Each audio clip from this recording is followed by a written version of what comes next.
mga na-high blood sa seryeng Royal Blood, mas dapat daw kumapit sa spin-off nitong Widow's War. Excited si Bea Alonzo sa ganda ng takbo at kwento at eksena. Makichika kay Nelson Canlas. Marami-rami na rin ang natitape ni Bea Alonzo para sa murder mystery series ng GMA Prime na Widow's War. Sa kanyang socials, ibinahagi pa ni Bea ang ilang behind the scenes kasamang ibang co-stars, pati na mga location na kanilang pinupuntahan.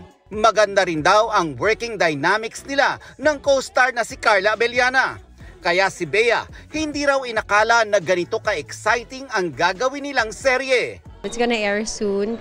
On GMA Prime Time, and I'm very, very excited about it. Nakita ko na yung mga shots, and yung week 1 pa lang, pilot script pa lang ng Widow's War, talagang para ako nagbabasa ng libro, parang gusto kong malaman kung ano yung mangyayari sa susunod na week. So I hope maramdaman din ng audience yon as they watch Widow's War.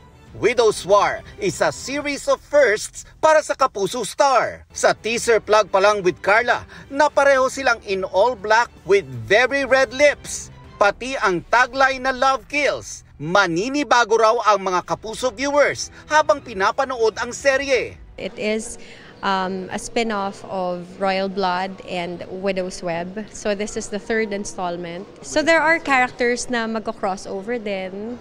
So it's very, very exciting. Nelson Canlas, updated sa Showbiz Happenings.